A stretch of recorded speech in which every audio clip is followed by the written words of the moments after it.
तन कंठे चमुक्ता बगिही मुकता बोली गोप स्त्री परिवेष्टित विजयाते गोपाल चूड़ामणि विजयाते गोपाल चूड़ामणि अस्ति शस्त्रनिकराग्र विगलत् कल्प प्रश्नप्लुता वस्तो प्रस्तुत वेणुनाद लहरी निर्वाण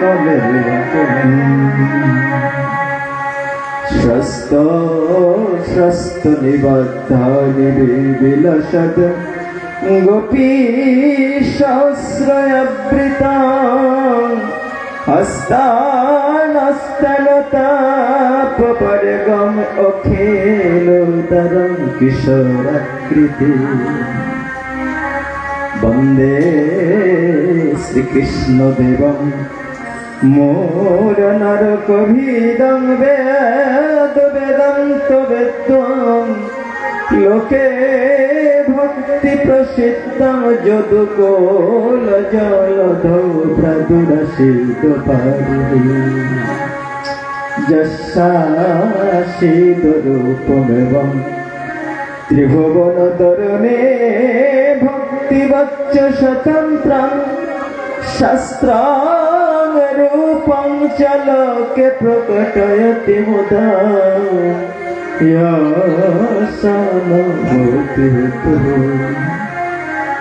नमो कृष्ण पदवजय भक्ताभीष्टप्रदायिने आरक्तं रचयेच्च सनमके हृदयं जय रूप सनातन भट्ट रघुनाथ श्रीजीव गोपाल भट्ट दास रघुनाथ ऐसाई गोसाईर कवि चरण बंद जहाँ हईते विघ्न नाश अभीष्ट पुराण विघ्न नाश अभीष्ट पुराण ऐसाई गोसाई प्रभु मोरे करो दया मोरे करो दया चरणे शरण मिला देह चरणे शरण मिला देह नारायणं नमस्कृत्य नरं चैव नरोत्तमं देवीं सरस्वतीं व्यासं ततो जयमुदीरये हरे कृष्ण कृष्ण कृष्ण कृष्ण हरे हरे कृष्ण कृष्ण हरे हरे राम हरे राम राम राम हरे हरे राम हरे राम राम राम हरे हरे ओम नमः भगवते वासुदेवाय ओम नमः भगवते वासुदेवाय ओम नमः भगवते वासुदेवाय।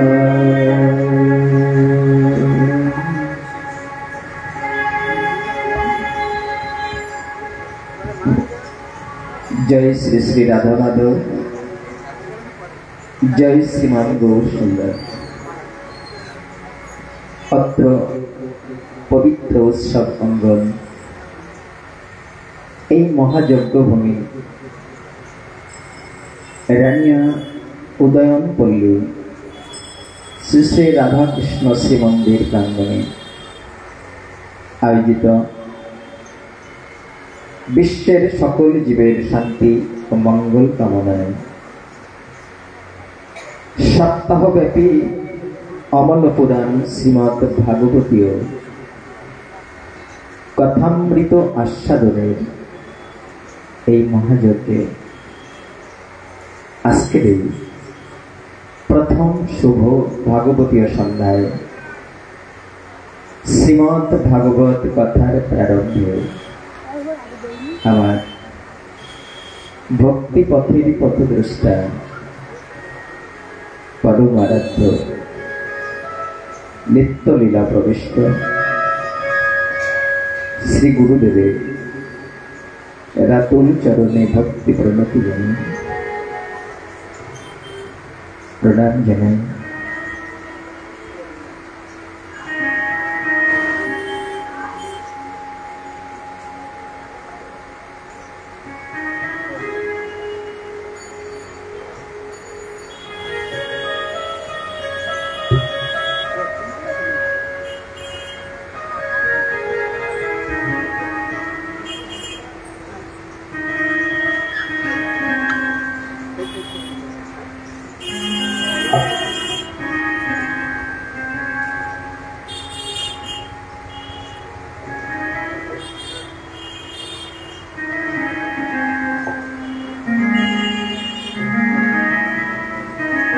আপনারা যারা সাধুজন সাধুজন শ্রীমৎ ভাগবত কথামৃত পিপাসু পরম ভক্তবৃন্দ, পূত পবিত্র অন্তঃকরণ নিয়ে সমবেত হয়েছেন এই ভাগবতীয় আসরে অখিল ব্রহ্মাণ্ড নায়ক পরম ঈশ্বর ভগবান শ্রী শ্রী গৌর গোবিন্দের অমৃতময় গুণ কথা আস্বাদন মানুষে আপনাদের সকলের শ্রীচরণে জানাই আভূমি দণ্ডবত ভক্তি প্রণতি প্রণাম জানাই। যাদের মুখচ্ছবি দর্শন করলে আমার প্রয়াত গর্ভধারিণী মায়ের জয় জয় শ্রী গুরু নিতাই গৌর সীতারাম প্রেমানন্দে হরি হরি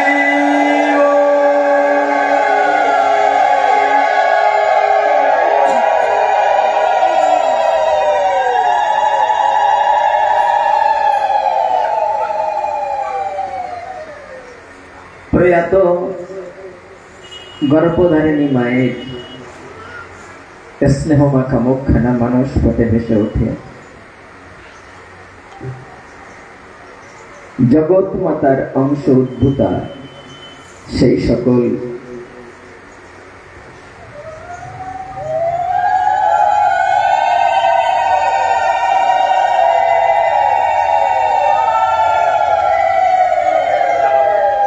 বাৎসল্য প্রেমবতী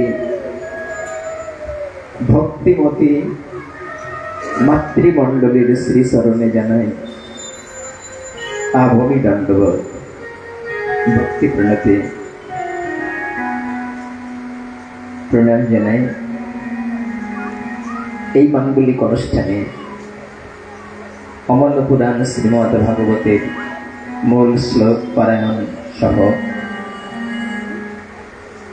যারা মহাপ্রভুর গুণগান কীর্তন করছেন, আমার শ্রদ্ধাভাজন পূজ্যপাদ ব্রজগোপাল দাস প্রভু সহ তার সঙ্গীবৃন্দ যারা উপস্থিত রয়েছেন, তাদের সকলের চরণে আভূমি দণ্ডবত ভক্তি প্রণতি জ্ঞাপন করে কৃপা করুন এই জ্ঞানহীন ভক্তিহীন পাষাণে শুধু এক জন্মের নয়, বহু জন্মের সঞ্চিত পাপরাশিতে যে পাপিষ্ঠের জিহ্বা অবশ হয়ে আছে কৃষ্ণ কথা কৃষ্ণ গুণগান কীর্তন করবার,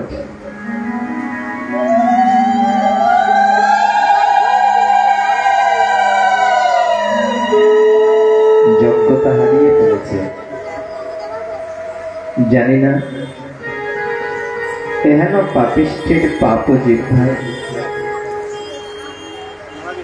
অখিল ব্রহ্মাণ্ড অধিপতি পরম ঈশ্বর ভগবান শ্রী শ্রী গৌর গোবিন্দের অমৃতময় গুণ কথা কীর্তিত হবে কিনা। তবে মাদৃশ্য বিষয়ী কীট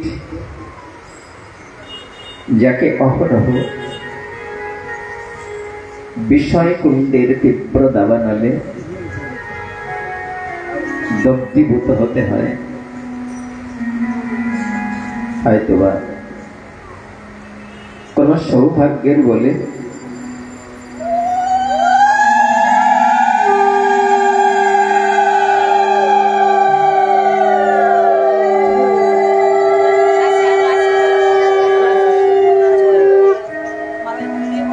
এহেন সাধু সজ্জনের চরণ ধরিতে অবগাহনের সুযোগ হয়েছে।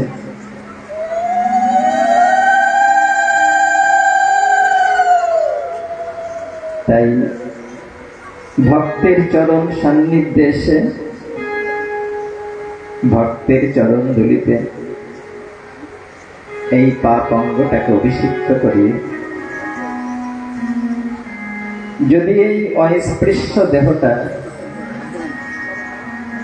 পবিত্র হতে পারে, তবে হয়তো এহেন পাপিষ্ঠের পাপ জিহ্বায় পরম ঈশ্বর ভগবান শ্রী শ্রী গৌর গোবিন্দের অমৃতময় গুণ কথা কিঞ্চিত কীর্তন করবার যোগ্যতা অর্জন করতে পারবে। কৃপা করুন এই অধম দাস অনুদাসে।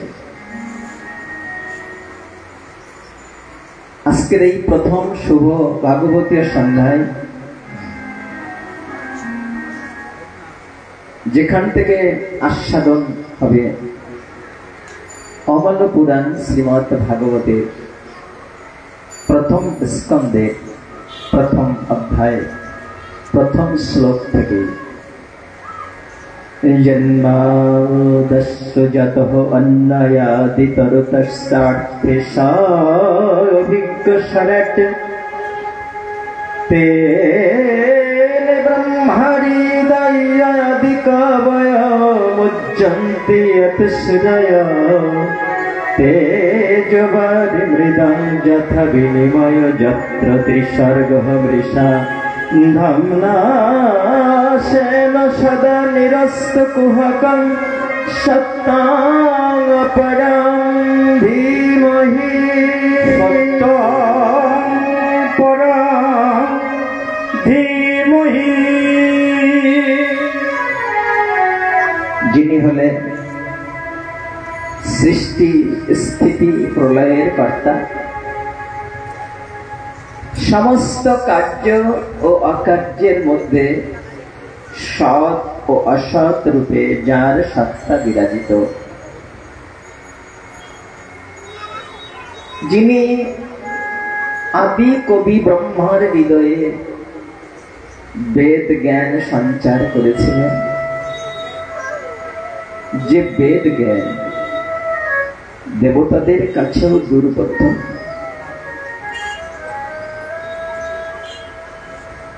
মরীচিকায় জলভ্রমের ন্যায় যাহাতে অবস্থিত এই মায়ার সৃষ্টি জগৎ সত্য বলে মনে হয়, যিনি স্ব-অভিজ্ঞ, যার জ্ঞানের জন্য অন্যের সাহায্যের প্রয়োজন হয় না, যিনি সর্বশক্তিমান, সেই পরম সত্য স্বরূপ ভগবান শ্রীহরির চরণ বন্দনা করলেন, ধ্যান করলেন ভাগবতের ঋষি। অমল পুরাণ শ্রীমৎ ভাগবতের 18,000 শ্লোকের প্রথমে ভাগবতের ঋষি বললেন, সত্যম পরম ধীমহি। পরম সত্যের ধ্যান করি। কোন পরম সত্য? যিনি সৃষ্টি স্থিতি প্রলয়ের মহান কর্তা। কোন পরম সত্য? যিনি আদি কবি ব্রহ্মার হৃদয়ে বেদ জ্ঞান সঞ্চার করেছিলেন, যে বেদ জ্ঞান দেবতাদের কাছেও দুর্বোধ্য। সেই পরম সত্য স্বরূপ ভগবান শ্রীহরি। শুধু সত্য নয়, পরম সত্য। সত্য আর পরম সত্যের মধ্যে পার্থক্য কি? যা চোখে দেখেছি এবং দেখেছি বলেই বলেছি সেটি সত্য কথা, আর যা যুক্তি দ্বারা প্রমাণ দ্বারা সিদ্ধ হয় সেটি পরম সত্য। যেটি চোখে দেখেছি এবং দেখেছি তাই বলেছি সেটি সত্য, আর যা যুক্তি দ্বারা প্রমাণ দ্বারা সিদ্ধ হয় তা পরম সত্য। ভাগবতের ঋষি সত্যের ধ্যান করলেন না, পরম সত্যের ধ্যান করলেন। সত্যম পরম ধীমহি। সেই পরম সত্য হলেন ভগবান শ্রীহরি। ভাগবতের আচার্যগণ দৃষ্টান্ত দিয়ে বুঝালেন সত্য আর পরম সত্যের পার্থক্য। মা যশোদার গোপাল খেলার সাথীদের সঙ্গে আনন্দের খেলা খেলছেন। খেলাটা কি ছিল? ধুলা মাটি দিয়ে ঘর তৈরি করছেন। শ্রীরাম, সুদাম, মধুমঙ্গল সবাইকে নিয়ে খেলা হচ্ছে। সখাদের ঘরগুলো খুব সুন্দর হচ্ছে, কেবল কানাইয়ের ঘরটা ভালো হচ্ছে না, ভেঙে যাচ্ছে বারবার। সখারা আনন্দে হাততালি দিচ্ছেন, কানাই একটা ঘরও তো তৈরি করতে পারিস না? পাচ্ছেন না। যার চোখের ইশারায় অনন্ত কোটি ব্রহ্মাণ্ড ভাঙে আর গড়ে, তিনি আজ ধুলা মাটির খেলায় এসে একটা মাটির ঘর তৈরি করতে পারছেন না। হেরে যাচ্ছেন সখাদের কাছে প্রতিদ্বন্দ্বিতায়। কারণ কি? কারণটা হচ্ছে তিনি সর্বশক্তিমান, তিনি সর্বজয়ী, কোথাও তিনি পরাজিত হন না। কিন্তু ভক্তের সঙ্গে যখন তার প্রতিদ্বন্দ্বিতার খেলা হয়, তখন ভগবান জয়ের মালাটা ভক্তের গলায় পরিয়ে দিয়ে নিজে পরাজয় বরণ করে।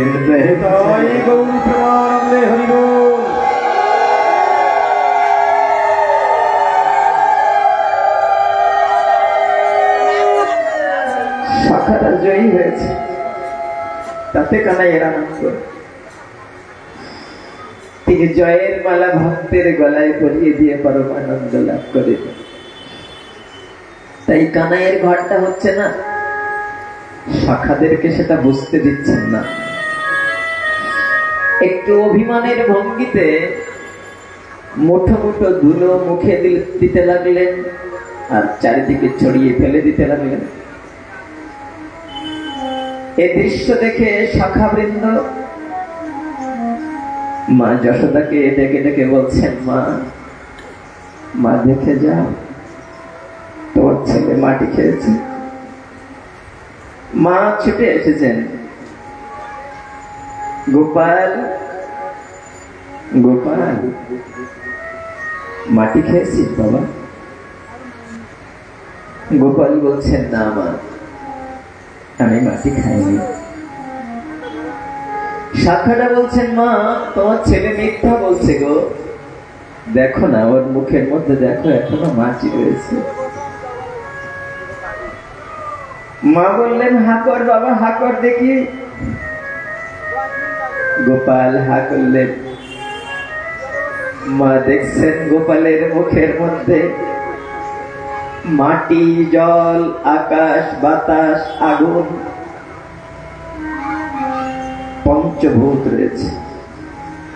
দেবতা, গন্ধর্ব, অপ্সর, কিন্নর, যক্ষ, রক্ষ, চন্দ্র, সূর্য, গ্রহ, নক্ষত্র, পাহাড়, পর্বত, সাগর, নদী, এই বিশ্ব জগৎ সৃষ্টিতে যা কিছু রয়েছে সব গোপালের মুখের মধ্যে পাক খাচ্ছে।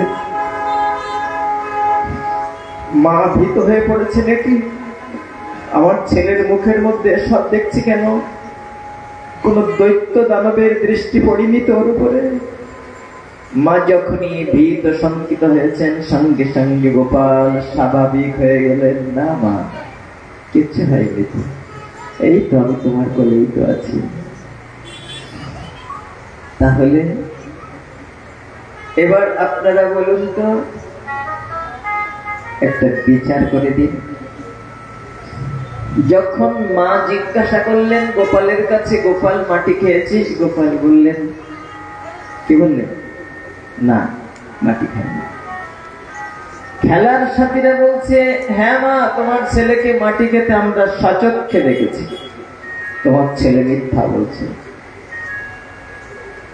তাহলে একটা বিষয় নিয়ে পরস্পর বিরোধী দুটো কথা, আপনারা কোন দিকে সমর্থন করবেন বলুন তো? কাকে মিথ্যাবাদী বলবেন আর কাকে সত্যবাদী বলবেন?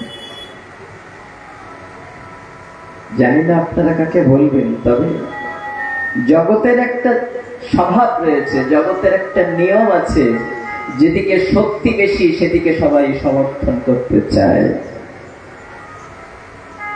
যেদিকে দুর্বল সেদিকে কেউ সমর্থন করতে চান। আর সে কারণেই হয়তো আপনারা গোপালের দিকেই সমর্থন করবেন, যে গোপাল সত্য বলছে। তো গোপাল যদি সত্য বলেন, তাহলে খেলার সাথীরা মিথ্যাবাদী হয়ে গেলেন। আবার গোপাল যাদের সঙ্গে খেলা করছেন তারা ঐশ্বর্য নারায়ণ তুল্য, অনন্ত কোটি বৈকুণ্ঠ গ্রহমণ্ডলের যত নারায়ণ ঠাকুররা গোপালের খেলার সাথে। তারা সাধারণ নন। সেই নারায়ণ ঠাকুরদেরকে মিথ্যাবাদী বলবেন নাকি গোপালকে মিথ্যাবাদী বলবেন? বলুন না, সমস্যায় পড়েছেন। কি বলবো? হ্যাঁ, বিচার করে দিয়েছে ভাগবতের আচার্য। কি বিচার? গোপাল যা বলেছে, খেলার সাথীরা যা বলেছে সেটি সত্য, কেননা তারা তো মাটি খেতে দেখেছে, তাই বলেছে। আর গোপাল যা বলেছে সেটি শুধু সত্য নয়, সেটি পরম সত্য। গোপাল যা বলেছে সেটি শুধু সত্য নয়, সেটি পরম সত্য। বুঝবো কি করে? কি করে বুঝবো যে গোপাল যা বলেছে সেটি পরম সত্য? বুঝিয়ে দিলেন ভাগবতের আচার্যগণ। বলুন তো, খাওয়া কাকে বলে? আপনাদের কাছে প্রশ্ন করছি না, প্রশ্ন করার মতো দুঃসাহস আমার নেই, একটু মত বিনিময় করতে মন চায় মাঝে মাঝে। খাওয়া কাকে বলে? গ্রন্থের ভাষায় যা লেখা থাকে থাক, সাধারণ ভাবে বলি, বাইরের কোনো কিছু হাতে করে দিলাম, হাতের থেকে মুখে দিলাম, চিবিয়ে অথবা গিলে ফেললাম, গলা দোকরণ হয়ে গেল, পেটে গেল, এইটা খাওয়া। একেই তো খাওয়া বলে। তাহলে কোনো কিছু খেতে গেলে সেই জিনিসটা তো বাইরের থেকে নিতে হবে নাকি? বাইরের থেকে নিতে হবে। গোপাল মাকে বোঝাতে চাইছেন, মা আমি মাটি খাইনি গো মা, আমি মাটি খাইনি। কেননা খাওয়া যাকে বলে তোমার ছেলের ক্ষেত্রে সেটি ঘটেনি। তুমি একটু আগেই তোমার ছেলের মুখের মধ্যে দেখলে মাটি, জল, আকাশ, বাতাস, আগুন, চন্দ্র, সূর্য, গ্রহ, নক্ষত্র, পাহাড়, পর্বত, সাগর, নদী, দেবতা, গন্ধর্ব, অপ্সর, কিন্নর সব তোমার ছেলের মুখের মধ্যে রয়েছে। সেই মুখের মধ্যে জিনিস যদি মুখের মধ্যেই থাকে তাকে কি খাওয়া বলে? না, না গো মা, ওভাবে তোমার ছেলের খাওয়া হয় না। তোমার ছেলে আত্মকাম, যার ক্ষুধা নেই, তৃষ্ণা নেই, লোভ নেই, লালসা নেই, তবে খায় কখন? যখন কোন প্রেমবান ভক্ত ভালোবেসে কিছু দিতে চায়, তখন ভক্তের ভালোবাসার দ্রব্যের লোভ সামলাতে না পেরে তোমার গোপাল কাঙালের মতো ভক্তের পাশে হাত পেতে দাঁড়ায়। ভক্তের প্রেমের সামগ্রী তোমার ছেলেকে খাওয়াতে বাধ্য করে। তোমার ছেলে আর 5 জনের মতো করে সাধারণ ভাবে খায় না। মা আমি খাইনি গো, আমি মাটি খাইনি। ও মাটি, জল সব তো আমার দেহের মধ্যে রয়েছে মা।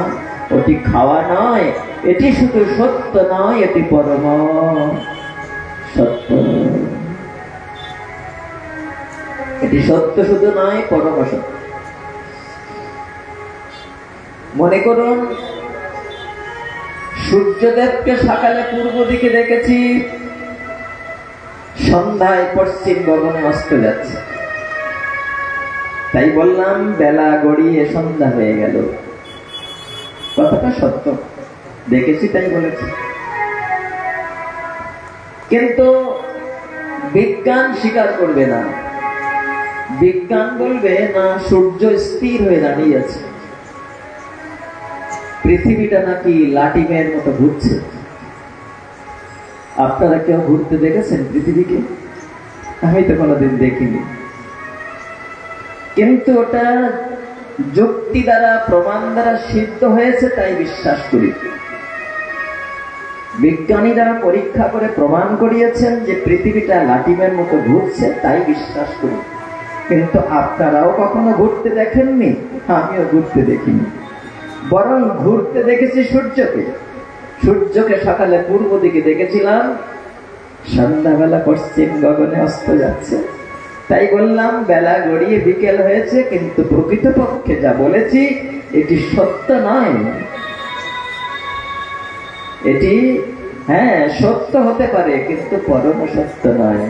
পরম সত্য সেটি যা পরীক্ষা দ্বারা প্রমাণিত হয়েছে। তো ভাগবতের ঋষি সেই পরম সত্যের ধ্যান করলেন। সেই পরম সত্য হলেন ভগবান শ্রীহরি,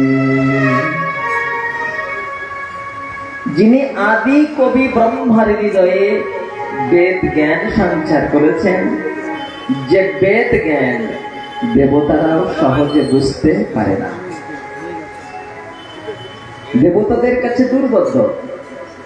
শ্রী চৈতন্য চরিতামৃত বলছেন, বেদের নিগুণ তত্ত্ব বুঝনো না যায়, বুঝনো না যায়, পুরাণ বাক্যে সেই অর্থ করে নিশ্চয়, করে নির্চয়। বেদের নিগুণ তত্ত্ব, নিগুণ মানে হলো যা রহস্য আবৃত, যা সহজে বোঝা যায় না, তাকে নিগুড় বলে। চৈতন্য চরিতামৃত বললেন বেদের তত্ত্ব নিগুড়, সহজে বোঝা যায় না। পুরাণ বাক্যে সেই অর্থ করে নিশ্চয়। বেদের সেই প্রতিপাদ্য বিষয়কে পুরাণের দ্বারা সহজ করে বোঝানো হয়েছে। কখানা পুরাণ? অষ্টাদশ মহাপুরাণ, 18খানা মহাপুরাণ আমাদের আছে। যে পুরাণ বেদের প্রতিপাদ্য বিষয়কে দৃষ্টান্ত এবং উপমা দিয়ে সাবলীল করে তুলে ধরেছে আমাদের মাঝখানে। এই 18খানা পুরাণ জানি না আপনাদের কাছে যদি জানতে চাই যে সনাতন ধর্মের মূল যে গ্রন্থটি সেটির নাম কি, আপনারা হয়তো বলবেন বেদ। যদি জানতে চাই যে এই মূল ধর্মগ্রন্থটা কোনোদিন চোখে দেখেছি কিনা, জানি না আপনারা কি বলবেন, তবে আমার মনে হয় বেশিরভাগই বলবো চোখে দেখিনি এখনো কোনোদিন। তারপরে যদি জানতে চাই পড়েছে কিনা, তো যা চোখে না দেখেছি তা পড়বো কি করে? যদি জানতে চাই তা বুঝেছে কিনা, না পড়লে বুঝবো কি করে? যদি জানতে চাই মেনে চলেছে কিনা, তো যা বুঝিনি তা মানবো কি করে? তাহলে এবার বলুন তো, কোন দাবি নিয়ে নিজেকে সনাতন ধর্মের মানুষ বলে পরিচয় দিচ্ছি? কি দাবি আছে আমার পরিচয় দেওয়ার মতো? কি সম্বল আছে? ও, একটা ছোট্ট দাবি আছে। ছোটবেলা থেকে মা বাবা সনাতন ধর্মের মানুষের নামের সাথে মিলিয়ে একটা নাম রেখেছিলেন, আর তাদের থেকে কিছু প্রথা মেনে চলে আসছি। আবহমান কাল থেকে বাবা করেছিল, ঠাকুর দাদা করেছিল, তাই করে আসছি। হয়ে গেল সনাতন ধর্মের মানুষ বলে নিজেকে পরিচয় দেওয়ার মতো যথেষ্ট সম্বল কি হয়ে গেল? না। সনাতন ধর্মের মানুষকে দোষ দিয়ে যদি কোনো কথা বলি, সেই দোষের অংশীদার আমিও, সেই ব্যর্থতা আমারও। কেননা আমারও জন্ম হয়েছে সনাতনী মায়ের গর্ভে। মাঝে মাঝে খুব গর্ববোধ হয় এই জন্য যে কত জন্মের কত সুকৃতি ছিল, তাই সনাতনী মায়ের গর্ভে জন্ম নিতে পেরেছে। যে সনাতন ধর্মে অগণিত শাস্ত্র সম্ভারে সমৃদ্ধ, যে সনাতন ধর্মের শাস্ত্র সমূহ জন্মের পর থেকে মৃত্যুর পূর্ব পর্যন্ত কেউ যদি অহরহ অবিরাম অধ্যয়ন করেন, তবুও তিনি অহংকার করে বলতে পারবেন না যে সব গ্রন্থগুলো পড়ে শেষ করে ফেলেছি। না, সে সুযোগ নেই। অতল সমুদ্রের মতো জ্ঞান ভাণ্ডারে সমৃদ্ধ এই সনাতন সংস্কৃতি, 4খানা বেদ, ঋক, সাম, যজুর, অথর্ব। বেদের কথাগুলো বুঝতে পারেননি বলে, যেমন টেক্সট বুক বোর্ডের বই ছাত্ররা বুঝতে পারে না, তাই গাইড বই আসে বাজারে, গাইড বই পড়লে বুঝতে পারে। ঠিক তেমনি ওই বেদের কথাগুলো সবাই বুঝতে পারেননি বলে মহর্ষি কৃষ্ণদ্বৈপায়ন বেদব্যাস, যিনি 18খানা গাইড বুক স্বরূপ অষ্টাদশ মহাপুরাণ দিলেন। একটু সহজে আপনারা হয়তো জানেন অনেকেই, পরেও প্রসঙ্গটা উঠল তাই একটু বলতে মন চাইছে। এই 18খানা পুরাণের নাম আপনি কিছু কিছু মনে রাখতে পারবেন, একটু সহজ করে বলতে চেষ্টা করছি। প্রথমে আমাদের স্বর বর্ণের প্রথম অক্ষরটা হচ্ছে অ। আদ্য অক্ষর অ দিয়ে আমাদের একখানা মহাপুরাণ রয়েছে, যার নাম অগ্নিপুরাণ। এই স্বর বর্ণের অক্ষর দিয়ে আর কোন পুরাণের নাম নেই। ব্যঞ্জন বর্ণের প্রথম অক্ষর ক, এই ক দিয়ে আমাদের একখানা পুরাণের নাম রয়েছে, আদ্য অক্ষর ক দিয়ে, যার নাম হচ্ছে কুর্ম পুরাণ। এই দুটো পুরাণের নাম অন্তত আপনারা মনে রাখতে পারবেন। স্বর বর্ণের প্রথম অক্ষর অ দিয়ে অগ্নি পুরাণ, ব্যঞ্জন বর্ণের প্রথম অক্ষর ক দিয়ে কুর্ম পুরাণ। এর পর যাই আদ্যক্ষর গ দিয়ে একখানা পুরাণের নাম রয়েছে, যার নাম গরুড় পুরাণ। যে গরুড় হচ্ছেন ভগবান শ্রীকৃষ্ণের বাহন, গরুড় পুরাণ। যে পুরাণের মধ্যে আমাদের পারলৌকিক কৃত্য, মৃত্যুর পরে জীবের গতি বর্ণনা, জমপুরীর বর্ণনা, বিস্তারিত আলোচনা অন্য কোন পুরাণে এতটা করেনি যেটা রয়েছে গরুড় পুরাণে। ভগবান শ্রীকৃষ্ণ নিজে বলছেন গরুড়কে লক্ষ্য করে। আদ্যক্ষর প দিয়ে একখানা পুরাণের নাম রয়েছে, যার নাম হচ্ছে পদ্ম পুরাণ। এটি একটি মহাসাত্ত্বিক পুরাণ। এবার আদ্যক্ষর ব দিয়ে 7খানা পুরাণের নাম রয়েছে। তাহলে এতগুলো কি করে মনে রাখবো? হ্যাঁ, দেখুন, শুধুমাত্র ব দিয়ে হচ্ছে বরাহ পুরাণ, বয় আকার দিয়ে হচ্ছে বামন পুরাণ, বয় রস্যিকার দিয়ে হচ্ছে বিষ্ণু পুরাণ, বয় ঋকার দিয়ে হচ্ছে বৃহন্নারদীয় পুরাণ। কখানা হয়েছে? 8খানা হয়েছে। এই বৃহন্নারদীয় পুরাণে বলে দিয়েছে যে কলির জীবের ধর্ম কোনটি। হরে রে নাম, হরে রে নাম, হরে রে নামৈব মম জীবনম, কলৌ নস্তে নস্তে নস্তে গতিরন্যথা। আমরা সাধারণত দেখে থাকি হরে রে নাম, হরে রে নাম, হরির নামৈব কেবলম। কিন্তু বৃহন্নারদীয় পুরাণেই বলা হয়েছে যে হরের নাম, হরের নাম, হরের নামৈব মম জীবনম। আচ্ছা, তারপরে বয় রফলা দিয়ে 3খানা, ব্রহ্ম পুরাণ, ব্রহ্ম বৈবর্ত পুরাণ আর ব্রহ্মাণ্ড পুরাণ।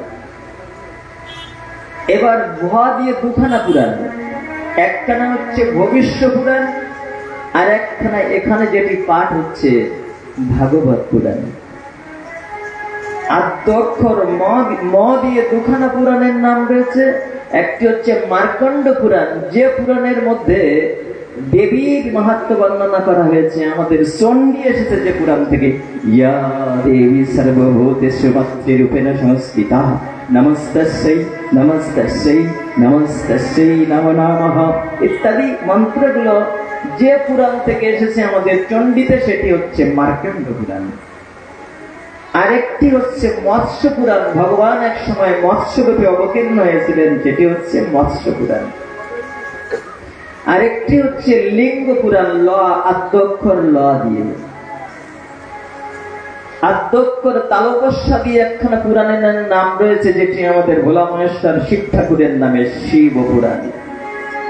কখানা হল? 17খানা হয়েছে। আদ্যক্ষর দন্তস্য দিয়ে একখানা পুরাণের নাম রয়েছে, যেটি হচ্ছে স্কন্দ পুরাণ।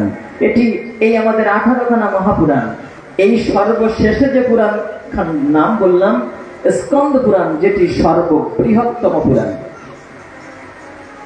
এখানে ভাগবত পুরাণ শুনবো আমরা একটি সপ্তাহ ধরে। এই ভাগবত পুরাণ কত হাজার শ্লোকে রচনা হয়েছিল? 18,000। 18 সংখ্যাটা উল্টিয়ে দিলে যে সংখ্যা পাওয়া যায়, এত শ্লোক রয়েছে ওই স্কন্দ পুরাণের মধ্যে, অর্থাৎ 81,000 শ্লোক রয়েছে স্কন্দ পুরাণের মধ্যে। একটি সপ্তাহ ধরে প্রতি রজনীতে 3 থেকে 4 ঘন্টা এই ভাগবতের কথা শুনবো। তাই শেষের দিকে গিয়ে ঠিক ভাবে আমরা উপসংহারে আসতে পারবো না। বিশ্রাম ঠিক মতো সময়ে দেওয়া সব কঠিন হয়ে যায়, অনেক কিছুই বাদ পড়ে যায়। যে পুরাণের মধ্যে 18,000 শ্লোক রয়েছে, তাহলে যে পুরাণের মধ্যে 81,000 শ্লোক রয়েছে, কত বড় জ্ঞান ভাণ্ডার।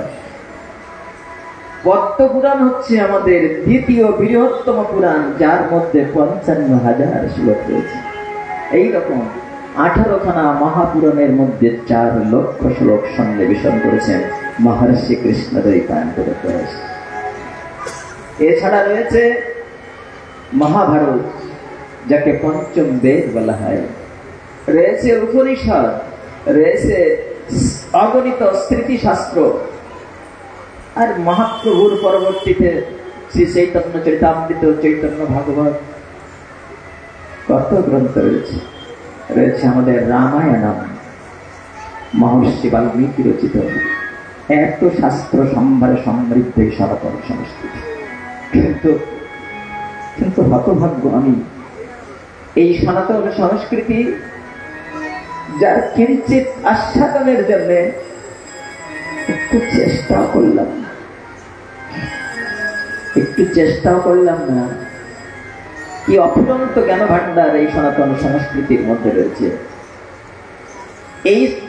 এই মহাগ্রন্থটিকে দেখতে ছোট হলেও এটি মহাগ্রন্থ, যাকে বেদান্ত দর্শনের সার বলা হয়, যাকে দুধের পাত্র বলে, গতকাল বলেছিলাম নাকি, যাকে দুধের ভান্ডার বলা হয়। সর্ব উপনিষদ গাবদগ্ধা গোপালে নন্দনা পাঠ্য বৎস সুধীর ভক্ত দুগ্ধং গীতামৃতং মাহাত্মের মধ্যে বলছেন, সমস্ত উপনিষদ গুলো যদি গাভী হয় তাহলে এই হচ্ছে সেই গাভীর দুগ্ধ। বেদের সার ভাগ যেটি উপনিষদ, সেই উপনিষদের সার হচ্ছে গীতা। বললেন এটা দুগ্ধ তুল্য, বললেন এই দুধ দহন করলেন কে? ভগবান শ্রীকৃষ্ণ। একটা বাছুর প্রয়োজন হবে গাভীকে উদ্দীপনা দেওয়ার জন্য, সেই বাছুরের ভূমিকায় কে? পার্থ, অর্জুন। এই বাছুরের উদ্দীপনায় ভগবান দহন কর্তা হয়ে দুধ দিলেন জগতের কল্যাণের জন্য। শোনো জগৎজি, তোমাদের গাভী পুষে আর কষ্ট করতে হবে না। এতগুলো উপনিষদ যদি পড়তে না পারো, দুধ দিলাম তোমাদের, পান করো, পরমানন্দ লাভ করবে।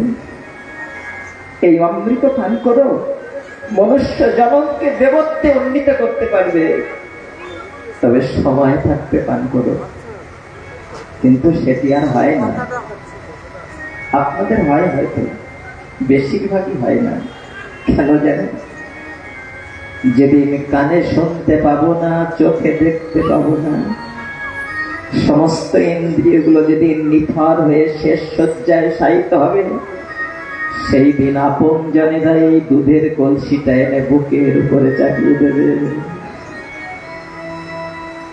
বলুন তো, যে মানুষের দুধ পান করার প্রয়োজন ছিল, তাকে দুধ পান না করিয়ে যদি দুধের কলসিটা তার বুকের উপরে বসিয়ে রাখা হয়, কাজ মিটবে?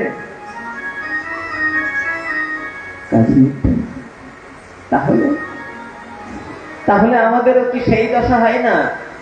সারা জীবন ধরে এই অমৃতের ভান্ডারের মুখটা খুলে কোনোদিন একটু পান করতে চেষ্টা করলাম না? ভগবান কত অমৃত দিয়েছেন এই ভান্ডারের মধ্যে, একটু জানতে চেষ্টা করলাম না? যেদিন আর পান করার ক্ষমতা থাকবে না, সেদিন বুকের উপরে দুধের কলসিটা চাপিয়ে দেবে আপন জনেরা। এই তো পরিণতি। সময় থাকতে একটু পান করে দেখি না এর মধ্যে কি অমৃত দিয়েছেন ভগবান। হ্যাঁ, এমন দশা হয়েছে। মহর্ষি কৃষ্ণদ্বৈপায়ন বেদব্যাস অমল পুরাণ শ্রীমদ ভাগবতের প্রথম শ্লোকেই সেই কথা বলছেন যে আদি কবি ব্রহ্মার হৃদয়ে যিনি বেদ জ্ঞান সঞ্চার করেছেন, ব্রহ্মাকে আদি কবি বলা হয়েছে। আর যত কবি এসেছেন, যত নীতিবাদী যুক্তিবাদী যারা এসেছেন, তারা সবাই যা বলেছেন জগতের কল্যাণের জন্য, যত ভালো কথা বলেছেন, সব কথাগুলোই ওই ব্রহ্মার বাক্যে কোনো না কোনো গ্রন্থের মধ্যে ব্যক্ত হয়েছে। তারা শুধু একটু ভিন্ন আঙ্গিকে পরিবেশন করেছেন মাত্র। তাই ব্রহ্মাকে আদি কবি বললেন। ওই আদি কবি বেদ ব্যক্ত করেছেন চার মুখে, কিন্তু বেদের জ্ঞান পেলেন কোথায়? তাকে দিয়েছেন সেই পরম সত্য স্বরূপ ভগবান শ্রীহরি। তার চরণ বন্দনা করলেন। দ্বিতীয় শ্লোকে বলছেন ধর্ম প্রজ্জিত কৈতবোত্তর পরম নির্মত শরণং সতং বেদং বাস্তবমাত্র বস্তু শিবদং তাপত্রয়নমিলনম শ্রীমৎ ভাগবতে মহামুনি কৃতে কিংবা পরৈরিশ্বরৈ শব্দানিত্যায় অবরুদ্ধতে অত্র কৃতিভিঃ শুশ্রূষোভিস্তৎসদা। দ্বিতীয় শ্লোকে ব্যক্ত করলেন ভাগবতের প্রতিপাদ্য বিষয় কি। ভাগবতের প্রতিপাদ্য বিষয় হল সংসার বাসনাবিহীন মুনি ঋষিগণ যে পরম ধর্মের সাধন করেছেন সেই পরম ধর্ম। ভাগবতের প্রতিপাদ্য বিষয় কি? শুধু ধর্ম নয়, কি? পরম ধর্ম। কাকে বলে পরম ধর্ম? সে উত্তর ভাগবত দিয়েছে। সবই পুংসান পর ধর্ম ভক্তি রদক সজেন অহো তুক্কা প্রতিহত জয়তমা সম্প্রসিদতি। সেটাই হলো জীবের পরম ধর্ম, যে ধর্মের সাধন করলে গোবিন্দ চরণে অহৈতুকী ভক্তি জন্মে। আবার বলি যে পরম ধর্ম কাকে বলে? জগৎ জীব সবাই ধর্ম করছে, কিন্তু ভাগবত পরম ধর্মের কথা ব্যক্ত করেছে।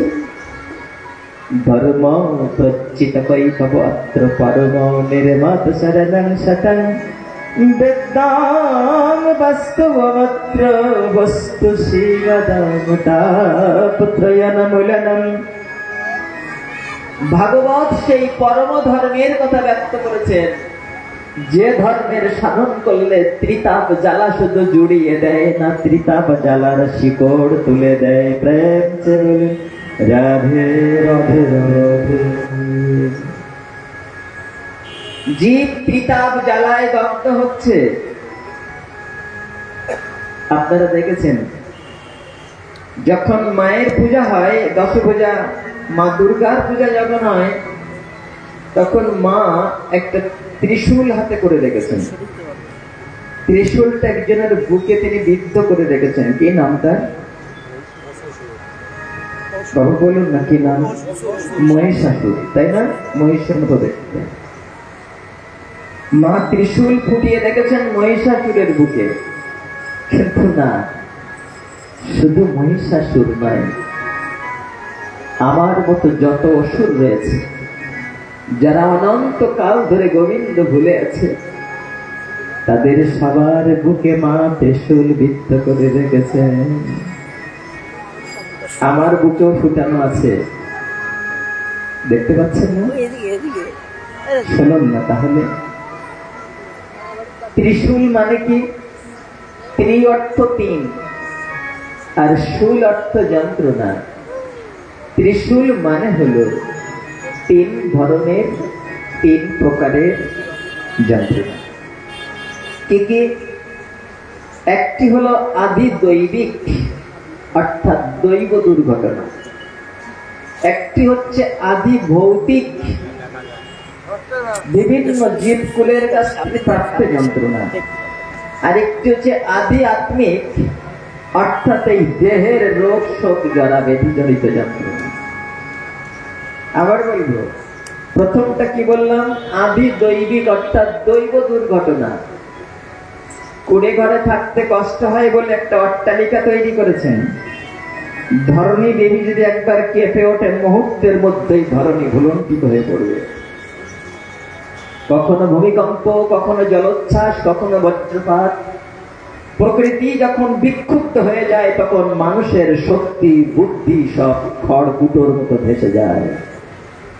এটা মায়ের একটা শুল। ত্রিশূলের একটা শুল হচ্ছে দৈব দুর্ঘটনা, আর একটা শুল আদি ভৌতিক, বিভিন্ন জীবকুলের কাছ থেকে প্রাপ্ত যন্ত্রণা। কাউকে সাপে কাটছে, কাউকে বাঘে বলছে, আবার ঘরে ঘরে কত সাপ আর বাঘ আপনারা পুষে রেখেছেন। না, ভুল বলেছি, আপনারা পোষেননি। আমার মা পুষেছে বুকের দুধ খাইয়ে আমার মতো একটা হিংস্র জন্তুকে। যেদিন ছোট্ট শিশু ছিলাম, যখনই কেঁদেছিলাম তখনই এসে মা বুকে জড়িয়ে নিয়ে আমার ক্ষুধা মিটিয়েছিলেন। যখন বড় হলাম, শক্তি সামর্থ্য অর্জন করলাম, তখন ওই মায়ের সাথে কোনো মতদ্বৈততা হলে মায়ের বুকে বসিয়ে দিলাম বিষাক্ত ছাগলের যন্ত্রণা। সেই মাকে কাঁদালাম, কত আঘাত দিলাম। যে পিতা জগতের মুখ দেখার সুযোগ করে দিয়েছেন, সেই পিতাকে মনোকষ্ট দিলাম। এইভাবে ঘরে ঘরে ওই সাপ বাঘের মতো কত হিংস্র জন্তু আপনারা পোষেননি, আমার মা পুষেছে। ভাই ভাইয়ের কাছ থেকে কষ্ট পাচ্ছে, আত্মীয় স্বজন আপন জনের কাছ থেকে কত কষ্ট পাচ্ছি, যাকে বলে ভৌতিক শুল। আর একটা শুল রয়েছে, এই দেহটা জন্মের পর থেকে মৃত্যুর পূর্ব পর্যন্ত যেন ব্যাধির মন্দির। একটা ভালো হচ্ছে তো আর একটা শুরু হচ্ছে।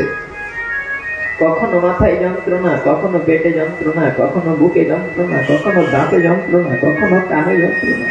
যিনি বড় চিকিৎসক হয়েছেন তাকেও চিকিৎসা নিতে যেতে হচ্ছে আবার আর একজনের কাছে। এই যে ত্রিশূল, বলুন তো কার বুকে ফুটানো নেই? আমাদের সবার বুকে ফুটানো আছে, কারো কম আর কারো বেশি। চৈতন্য চৈতামৃত বললেন, কৃষ্ণ ভুলি যেই জীবী অনাদি বহির্মুখ, মায়া পিশাচিনী তারে দেয় সংসারে দুঃখ। আমি কৃষ্ণ ভুলে মায়াকে জড়িয়ে ধরে সুখ পেতে চেয়েছিলাম এই সংসারে, তাই মায়া আমাকে প্রতিনিয়ত কষ্ট দিচ্ছে। ওই মায়ার যন্ত্রণায় অহরহ জর্জরিত হচ্ছি, তবুও ছাড়তে পারছি না। বললেন, এই ত্রিতাপ জ্বালা শুধু জুড়িয়ে দেয় না, কৃষ্ণ কথা তাপত্রয়ন মূলনম, ত্রিতাপ জ্বালার শিকড় তুলে দেয়। প্রেম সে বলুন রাধে রাধে রাধে।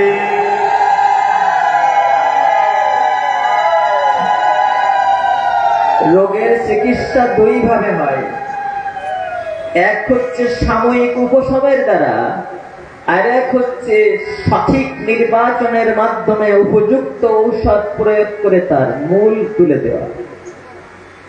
তো বলছেন ভাগবত শুধু জ্বালা জুড়ায় না, ত্রিতাপ জ্বালা জুড়ায় না, ভাগবত ত্রিতাপ জ্বালা তাপ ত্রয়ন মূলনম, ত্রিতাপ জ্বালার শিকড় তুলে দেয়, যাতে এই মায়ার সংসারে সে আর জর্জরিত হতে না হয়। ভাগবতী ঋষি বললেন,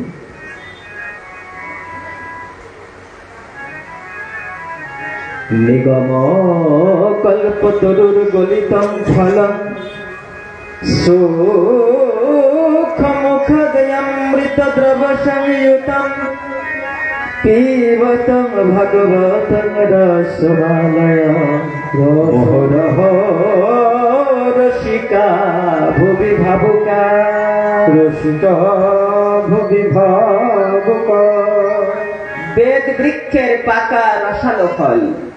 ভাগবতকে বলছেন, বেদ এবং বেদ অনুগত যত শাস্ত্র রয়েছে, সমস্ত শাস্ত্রগুলো যদি একটা বৃক্ষ হয়, সেই বৃক্ষের পাকা রসালো ফল হচ্ছে ভাগবতম। বলছেন এখনো বলা হয়নি গো, সুখ মুখদমৃত দ্রব সংযুতম। শুধু পাকা রসালো ফল বলে শেষ হয়নি, আরো বলার আছে। আর কি না, গাছের সেই পাকা ফলটা বেশি সুমিষ্ট হয় যে ফলে পাখিতে মুখ দেয়। বললেন এই ভাগবতের মধ্যে রয়েছে শুকদেব গোস্বামীর মুখের অমৃত মিশানো পরম পাদেও, পিবত ভাগ ভাগবতং রসমালয়ং মোহরহ রসিকা ভুবি ভাবুকা। ওগো রসিক প্রিয়জন, এই পরমানন্দ রস যদি আস্বাদন করতে চাও তাহলে অহরহ মোহরহ ভাগবত অমৃত আস্বাদন করো।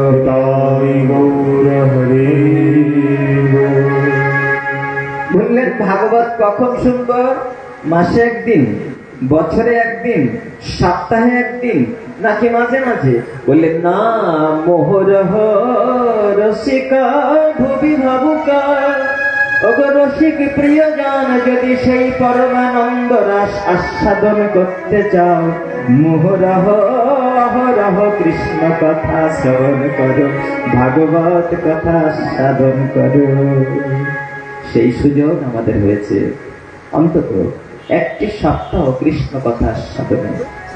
আমি বলার যোগ্য নই, জ্ঞানহীন ভক্তিহীন ভাষা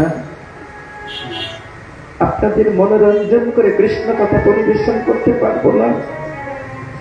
তবে ভক্তের ভক্তি মাখা শ্রীবদন মাধুর্য যদি এই পাষাণ হৃদয়ে ভক্তি সঞ্চার করে, তবে কিঞ্চিত স্ফুরণ হতে পারে। কৃপা করুন এই অধম দাস অনুদাসে।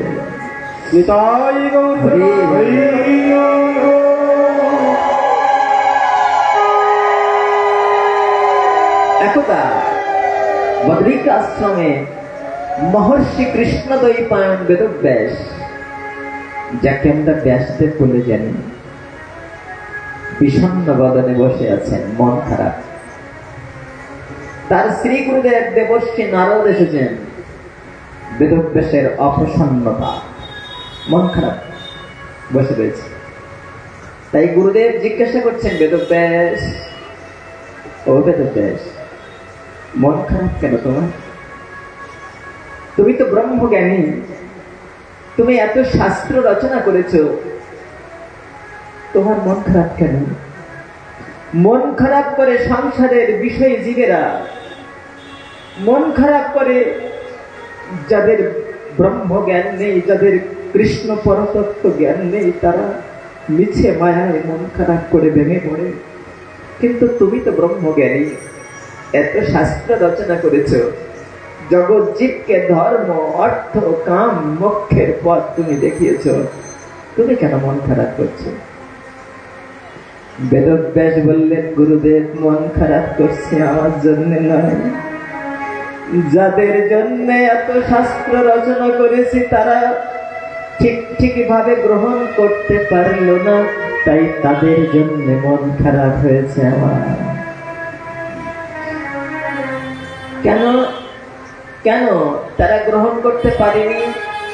বললেন না, তারা শুধু ধর্ম নিয়ে ব্যস্ত, তারা শুধু ধর্ম করছে।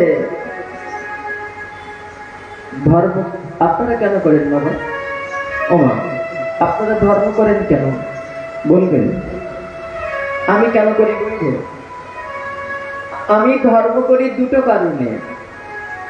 এক হচ্ছে, যতদিন বেঁচে থাকবো ততদিন যেন একটু সুখে শান্তিতে থাকতে পারি, ভগবান যেন বিপদ আপদ না দেয়, আমার উপরে কোনো অঘটন দুর্ঘটন না ঘটে, ছেলে মেয়েরা যেন সুখে শান্তিতে থাকে, পরিবার পরিজন যেন সুখে থাকে, এই একটা কারণ। আরেকটা কারণ হচ্ছে, মরণের পরে গিয়ে যেন জমের হাতে পড়তে না হয়, সেখানে যেন একটা শান্তির জায়গায় যেতে পারি। এই দুটো কারণে জগৎ জীব ধর্ম করে। কিন্তু করে কি হবে? ধর্ম করলে পুণ্য হবে, পুণ্য পেলে না স্বর্গে যাওয়া যাবে, কিন্তু স্বর্গে গিয়ে চিরকাল থাকা যাবে না, আবার আসতে হবে, আবার আসতে হবে, আবার ধর্ম করব, আবার স্বর্গে যাব। পুণ্য ক্ষয় হয়ে গেলে আবার আসবো, আবার ধর্ম করব, আবার স্বর্গে যাব, আবার আসবো।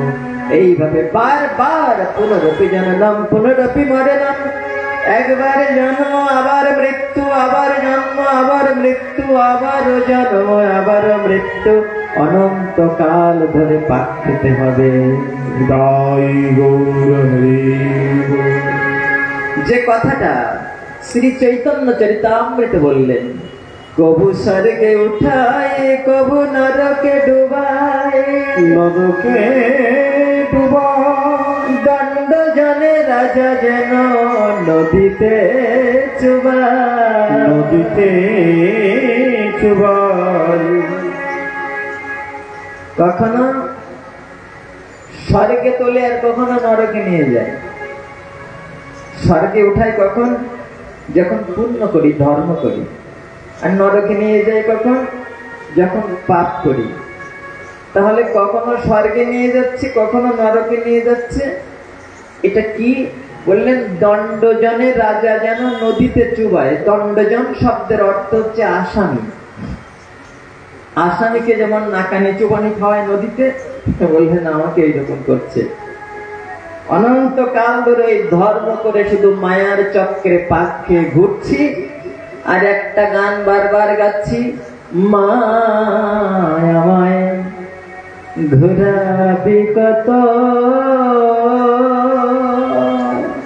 মায়া আমার ঘোরাবি কত। এই গান বারবার গেতে হচ্ছে।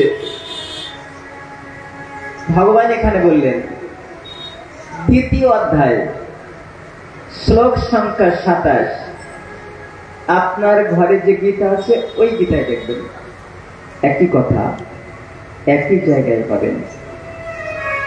কি বললেন?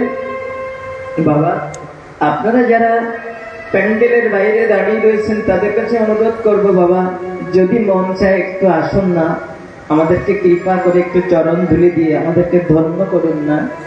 আপনাদের মুখচ্ছবি যদি আমাদের পাষাণ হৃদয়ে কৃষ্ণ কথা যোগায়, সেটা অনেক বড় পাওনা। আসুন, এখনো জায়গা রয়েছে, দয়া করে আপনারা আসুন। ভালো না লাগলে আবার যদি মন চায় চলে যাবেন, আসুন, অনুরোধ করছি। হ্যাঁ, ভগবান বললেন জাতস্য হি ধ্রুব মৃত্যুর ধ্রুবং জন্মমৃতস্য চ তস্মাদ পরিয়চ্যে অর্থেন ত্বং শচিতু মহর্ষি। কথাগুলো কে বলেছেন? কৃষ্ণ ভগবান।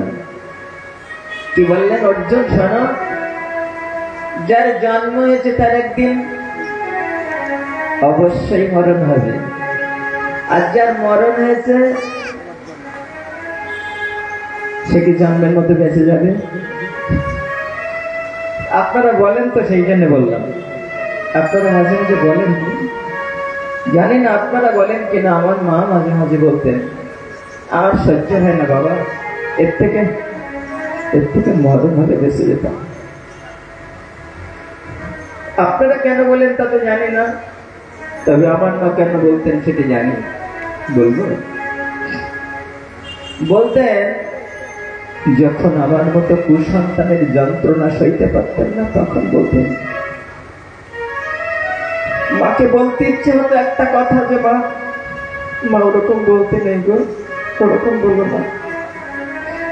মরে গেলে বেঁচে যাওয়া যাবে না, মরে গেলেও আবার আসতে হবে। ভগবান বলেছেন বেঁচে যাওয়ার একটাই মাত্র পথ রয়েছে, যেটি মহাজনরা বললেন, ভজ হরে মন শ্রী নন্দের নন্দন অভয় চরণার বৃন্দ রে। ভজ হরে মন শ্রীনন্দনন্দন অভয় চরণার বৃন্দ রে। ভজ হরে মন শ্রীনন্দনন্দন অভয় চরণার বৃন্দ রে। দুর্লভ মানব জনম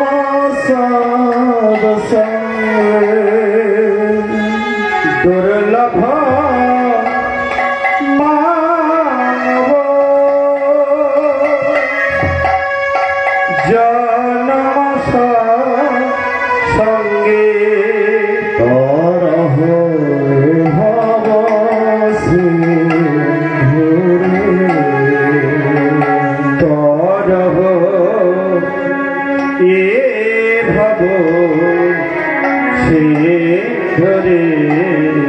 भज हरे मन श्रीनंदनंदन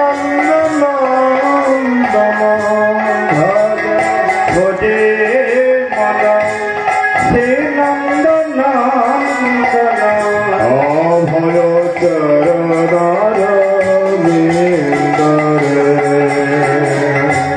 अभय चरण वृंद दुर्लभ मानव जनम सतसंग दुर्लभ जानव दुर्लभ मानव जनम सतसंगे और भव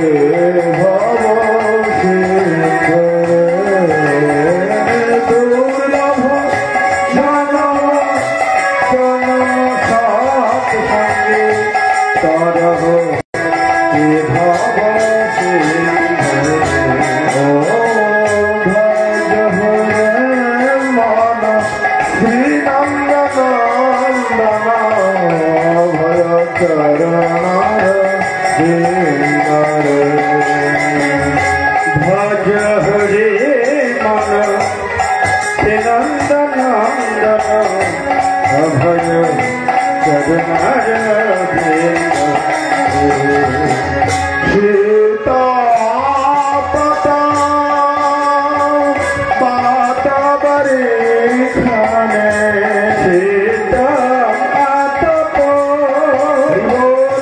पात बरी खाना सीता पात पात बरी खाने सीता या तप बात बड़ी सना ये दिन जाने जागे ये दिन जाने जागे रे विफल से बिना कृपा मधुर जाना विफल से बिना कृपा मधुर चापल शुक्ल भीरे विफल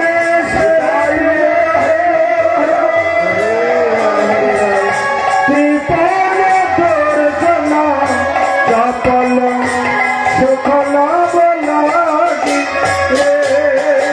भज घुरे मन श्रीनंदनंदन अभय अभय चरणार भज हरे मन श्रीनंदनंदन अभय चरणार ए धन यौवन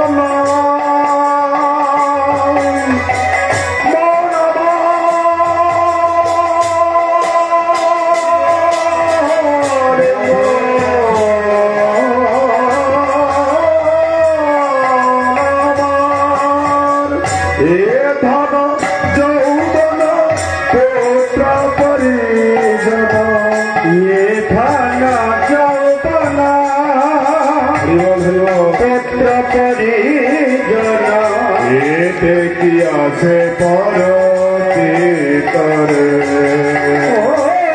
धन यौवन पुत्र परिजन किया से परती करे भज हरे मन श्रीनंदनंदन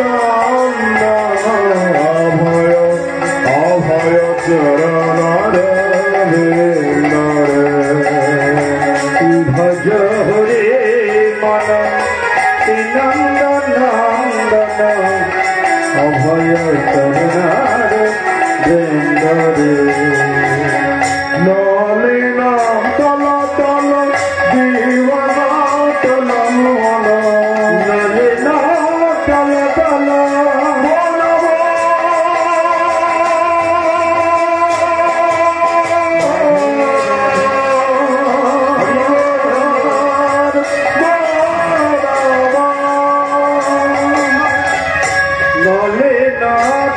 জল জীবন তলমল কমল দল দল জীবন তলমল কমল দল জল জীবন তলমল ভজ হরি পদ তীরে ভজ হরি পদ তীরে ভজ হুরে মন শ্রীনন্দন অভয় চরণ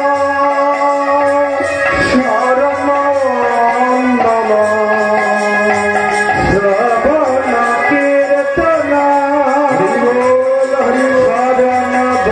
শ্রীনন্দন অভয়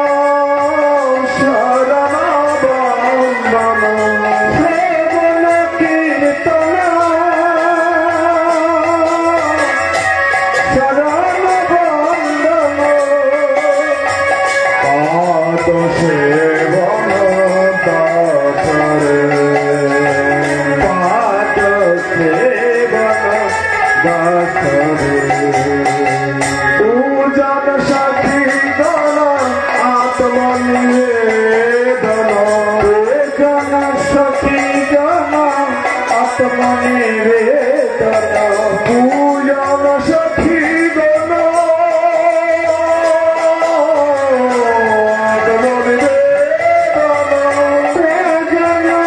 কীর্তন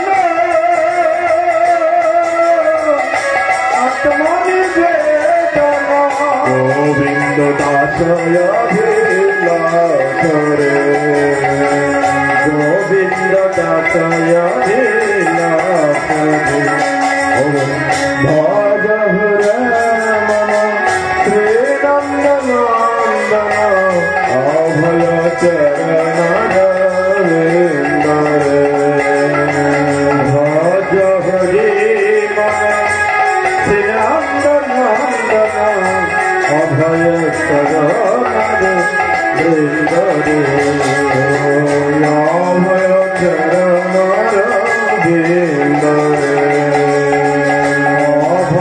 চরণ অভয় চরণ অভয় চরণ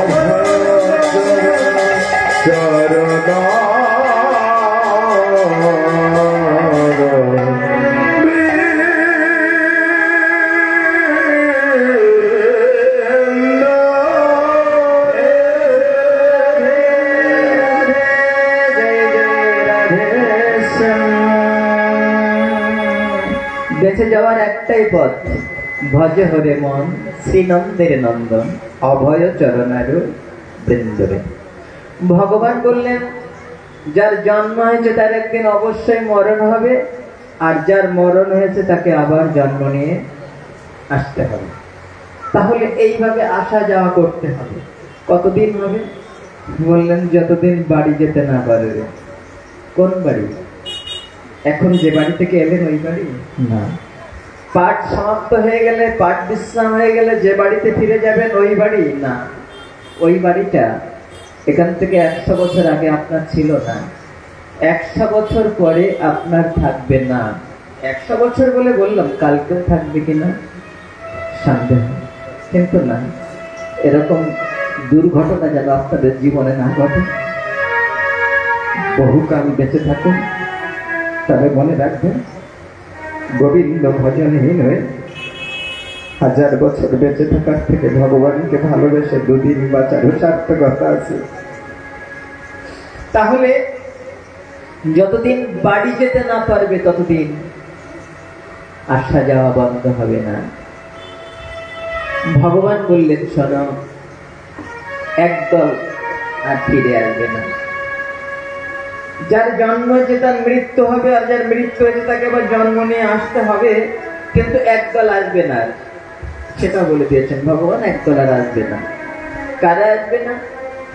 উত্তর দিয়েছেন ৮ম অধ্যায়, শ্লোক সংখ্যা মনে রাখার সুবিধার জন্য বলছি দ্বিগুণ শ্লোক, অর্থাৎ 16 নম্বর শ্লোক।